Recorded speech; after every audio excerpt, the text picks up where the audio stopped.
ধর্ষণ ইস্যুটা বাংলাদেশে আগেও ছিল, আমাদের প্রতিবেশী দেশে ব্যাপক অনেক মাঝে মাঝে অনেক বড় বড় ঘটনা ঘটে খারাপ। বাংলাদেশে গত কয়েকদিন যাবৎ খুব আলোচিত কয়েকটা ঘটনা ঘটেছে। আমি মার্চ মাসের মাঝামাঝি সময় 2025-এর আপনার সাথে কথা বলছি। এর মধ্যে মাগুরার 8 বছরের একটা মেয়ে শিশুকে মানে নিহত হতে হলো এই বর্বর ধর্ষণের ঘটনার মধ্য দিয়ে। পত্রিকা যেটা নিউজে এসছে, বিভিন্ন গণমাধ্যমে এসেছে, গোটা জাতি স্তব্ধ হয়ে গেছে এই ঘটনার দ্বারা। আরও কিছু কিছু ঘটনা প্রায়ই ঘটছে, আগেও ঘটেছে, ইপটিজিং, নারীকে হেনস্থা করা। তো এটা নিয়ে আলোচনা করার শুরুতেই আমি যেটা বলবো সেটা হলো, আসলে আমাদের সমাজ কাঠামোর মধ্যে ধর্ষণ এবং নারীর উপর নিপীড়নের যতগুলো স্টেজ আছে, এই সবগুলো বন্ধ করার ক্ষেত্রে সর্বাত্মক চেষ্টা সবগুলো মহলের করা দরকার। নারীর প্রতি এবং মানুষের প্রতি, মানুষের প্রত্যেকটা শ্রেণীর প্রতি, নারী, শিশু, আমি বৃদ্ধদের কথাও বলবো, নাজেহাল করা, জুলুম করা, বিশেষ করে নারীদেরকে নাজেহাল করা এবং ধর্ষণ করা বা ধর্ষণ উপযোগী আচরণ করা, এগুলো পুরোপুরি বন্ধ করার জন্যে সর্বমহলের, একদম যারা প্রশাসনে রয়েছেন, যারা সমাজকে বিভিন্নভাবে প্রভাবিত করেন, সকলেরই চেষ্টা করা দরকার। এটা একটা মৌলিক অবক্ষয়, সামগ্রিক অবক্ষয়ের একটা চিহ্ন এই ধর্ষণ কাণ্ডের মধ্য দিয়ে প্রকাশ হয়। 2 নম্বর যে কথাটা বলবো সেটা হলো, ধর্ষণ বিষয়ে কথা হলে মানে নারীর উপর যেটা একদম অমানবিক যে নির্যাতনটা হয়, যৌন নির্যাতনের চূড়ান্ত পর্যায়টাই কিন্তু ধর্ষণ বলে। এটা হওয়ার পরে দাবি দেওয়া অনেক কিছু হওয়ার পর একটা কথা বারবার আসে সামনে, তোলা হয়। এটা একটা আমাদের দেশ না, শুধু প্রায় প্রতিটা মুসলিম দেশের বর্তমানকালের সংকট, যে যখনই কোনো বিপর্যয়মূলক জিনিসগুলো ঘটে নারী ইস্যুতে অথবা এই জাতীয় কোনো ইস্যুতে, শিক্ষা ইস্যুতে, তখন একদম পশ্চিমা ভ্যালুজ বা পশ্চিমা মূল্যবোধ সামনে নিয়ে এসে একটা ইসলাম বা মুসলিম প্রধান সমাজের ভালো ভালো মূল্যবোধগুলোকে আঘাত করা হইতে থাকে। তো এই সমাজের কিছু ফাঁক ফুকর দিয়েই তো ঘটনাগুলো ঘটে এবং মানুষের নৈতিক অবক্ষয়ের সুযোগে ঘটনাগুলো ঘটার কারণে পতিত এক শ্রেণীর মানুষ ইসলামী মূল্যবোধ, বিধিবিধান এগুলো নিয়ে আঘাত করে করে কথা বলতে থাকে। এটা একটা সমস্যা তৈরি হয়। যেমন ধর্ষণ ইস্যুতে পোশাক ইস্যুটা খুব সামনে এসেছে, যে পোশাক, আমি যেরকম পোশাক আমার চাই, আমার দেহ, আমার শরীর, আমার মতো করে আমি পোশাক পরবো, ছোট পরবো না বড় পরবো, এটা আমার অধিকার, এই কথাগুলো বলা হয়। কিন্তু দেখেন, ধর্ষণের ক্ষেত্র তৈরি হয় অনেকভাবে। এর একটা হলো নারীর উন্মুক্ত দেহ প্রদর্শন। এটার অনেকগুলি রূপ আছে। এটা স্ক্রিনে হয়, টেলিভিশনে হয়, ডিভাইসে হয়, মোবাইলে হয়, অনলাইনে হয়, অফলাইনে হয়।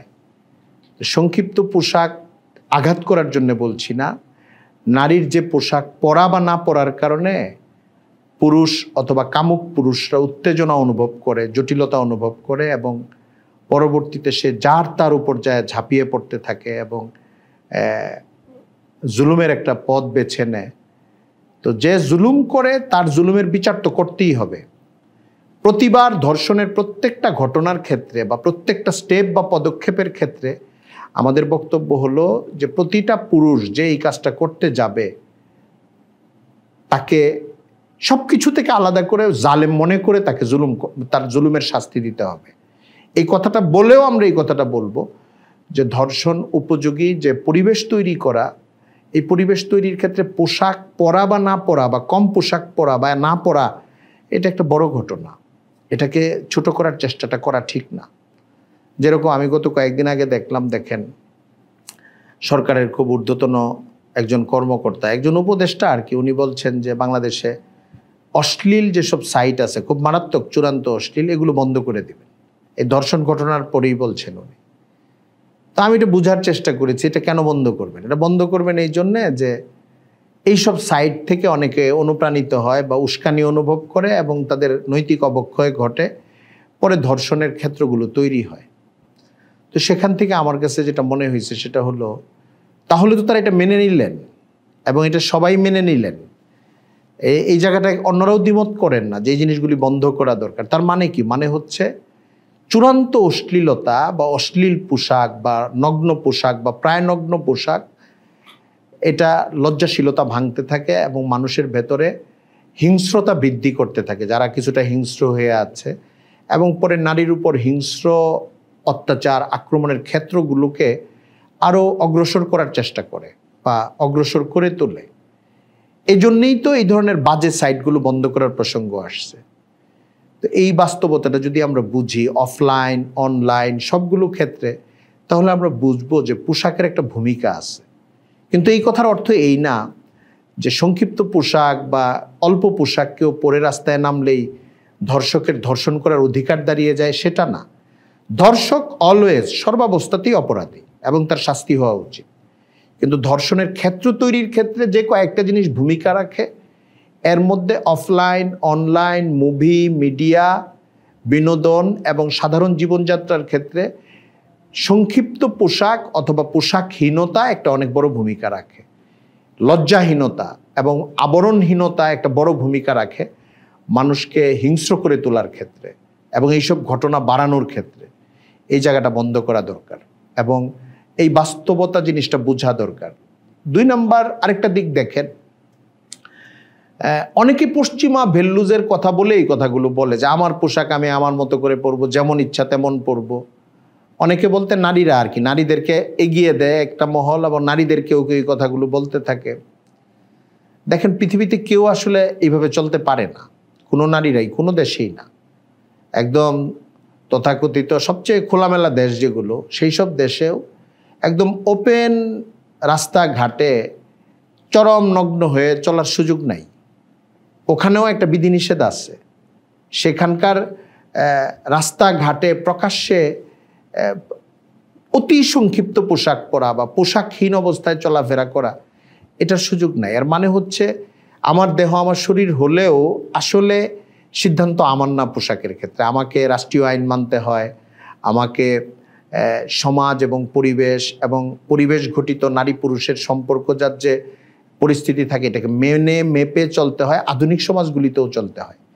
আমি যে সমাজের ভ্যালুজ বা মূল্যবোধের কথা উদ্ধৃত করতে চেষ্টা করি, মানে আমাদের দেশের আধুনিকারা যারা ধর্মীয় বিধিবন্ধন এবং সামাজিক নীতিনৈতিকতার যে শৃঙ্খলাগুলো আছে এগুলোর বাইরে গিয়ে কথা বলার চেষ্টা করেন, তারাও আসলে ওই জিনিসটা জানেন যে ওইসব দেশেও এটা করা যায় না।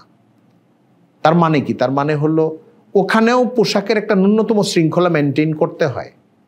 জনসমক্ষে প্রকাশ্যে কোনো ক্লাবের ভেতরে, গানবাদ্যের ক্লাব যেখানে নগ্ন হয়ে গানবাদ্য হয়, সেটার কথা হয়তো ওই জায়গায় ভিন্ন হইতে পারে, অথবা কোনো প্রাইভেট এরিয়ার ভেতরে ভিন্ন অনুমোদন থাকতে পারে। কিন্তু প্রকাশ্যে রাস্তাঘাটে আমেরিকা, ব্রিটেন, ফ্রান্স এইসব দেশেও আপনি এত অবারিত সুযোগ পাবেন না, অথবা এটা দৃষ্টি সহনীয় কোনো দৃশ্য হবে না। বরং মানুষ একটু ভ্রুকুটি করতে থাকবে, অথবা আইনি বাঁধন কাশনও সেখানে চলে আসতে পারে। তো আমি এটা জানলাম যে মূল্যবোধ গঠিতভাবে যেই সব দেশকে আমি খুব গুরুত্বপূর্ণ মনে করি, যাদের উপর ভিত্তি করে আমি বাংলাদেশে এখানকার সংস্কৃতি, জীবনাচার এবং ইসলাম ধর্মের যে বিধিবিধান আছে এটাকে অবজ্ঞা করার চেষ্টা করি, ওরাও কিন্তু পোশাকের একটা শৃঙ্খলা মেনে চলে, একদম অবারিত সুযোগ দেয় না। তো ওদেরটা মানলাম কিন্তু আমাদেরটা মানলাম না। মানলাম তো মানে নিষিদ্ধতাটা অথবা বন্ধনটা অথবা নিয়ন্ত্রণটা অথবা পরিমাপটা আমি ঠিকই মেনে নিলাম, ওই জায়গায় মানলাম, এই জায়গায় মানলাম না।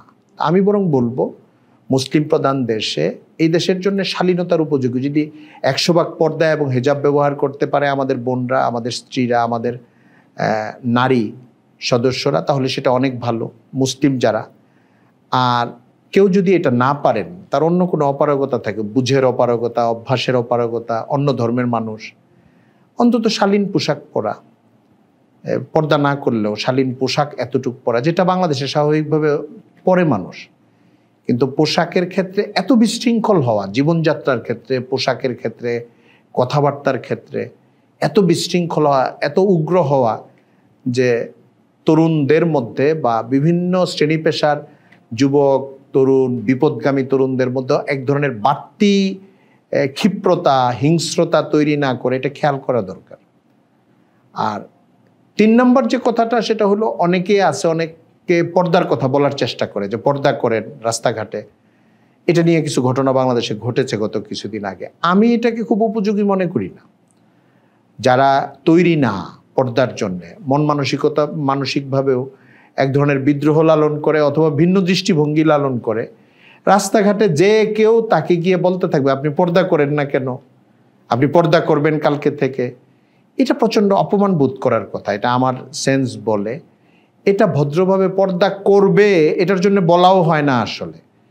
কোনো মানে কাণ্ডজ্ঞান, দাওয়াতি কাণ্ডজ্ঞান বা কারোর প্রতি হিতাকাঙ্ক্ষা থেকে বলা, এই বলাটা এইভাবে প্রকাশ্যে আপনি কেন পর্দা করেন না, কালকে থেকে পর্দা করবেন, এইভাবে বলা এটা কোনো সুন্দর জিনিস না।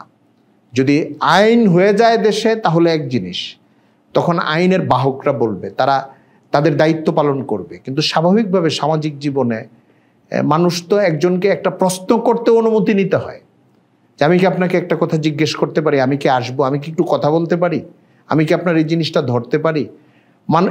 এই এজাজত তো নেওয়ার দরকার হয় মানুষের কাছ থেকে। তো সেই জায়গায় একজন পুরুষ একজন নারীকে, অপরিচিত পুরুষ বলবে আপনি কেন পর্দা করেন না, এটা সুন্দর না।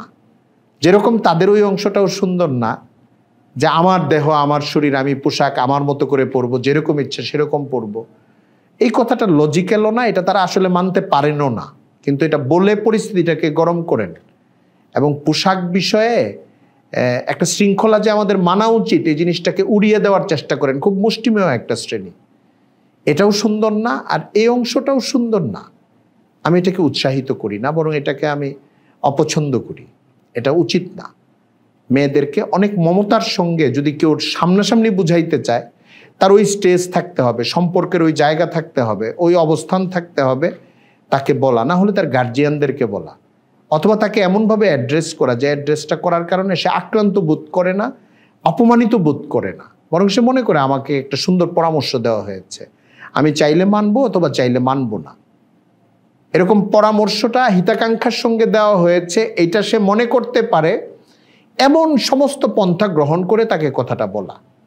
তাকে বিব্রত করার মতো করে না বলাই উচিত, তাতে কাজ হয় না।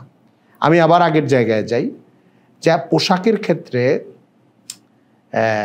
আমাদের সচেতন হওয়া, এবং মিডিয়াগুলোর ক্ষেত্রে, ম্যাগাজিনগুলোর ক্ষেত্রে, ডিভাইসের ক্ষেত্রে, অনলাইনের ক্ষেত্রে, বিভিন্ন জায়গায় অশ্লীলতা ব্যাপকভাবে ছড়িয়ে না পড়ুক, এটার দিকে খেয়াল রাখা। আলোচনা শুরু হয়েছিল ধর্ষণ নিয়ে। ধর্ষণের আরও অনেক উপাদান আছে। পুরুষদেরকে ব্যাপক হিংস্র হইতে দেওয়া, এটাও তো ধর্ষণের একটা ক্ষেত্র তৈরি করে। মানে এক শ্রেণীর মানুষ যদি বিচারহীনতার একটা ক্ষেত্র যদি তৈরি হয়, বুঝে যে ধর্ষণ করলে বিচার হবে না এই দেশে, অথবা পয়সা দিয়ে আমি বিচার কিনে ফেলতে পারবো, অথবা ব্যাপক কোনো হইচই না হলে এটার কোনো শাস্তি নাই, এটা মনে করতে পারলেও ধর্ষণের প্রতি প্রলুব্ধ এক শ্রেণীর মানুষ সবচেয়ে জঘন্য কাজটা করে ফেলতে পারে। এই জন্য বিচারকে শক্তিশালী করা, সামাজিকভাবে এটার প্রতি একটা বিপুল ঘৃণা আনার চেষ্টা করা, দুর্নীতির প্রতি, ধর্ষণের প্রতি এবং এই ধরনের বেয়াদবির প্রতি।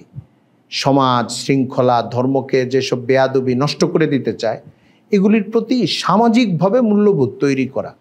এর সঙ্গে কখনো দিনের প্রেরণা থাকবে, কখনো আমাদের মূল্যবোধ ঘটিত, ঐতিহ্য ঘটিত যে মূল্যবোধ, এটা থাকবে। যে মানুষকে আদব বেয়াদবির জিনিসগুলো বুঝতে পারা এবং নারী পুরুষের প্রতি যে পরস্পরের প্রতি সম্মান, এই জিনিসটাকে রক্ষা করতে উৎসাহিত করা। তা না হলে এটা একটা বড় সমস্যার পরিস্থিতি তৈরি করতে পারে।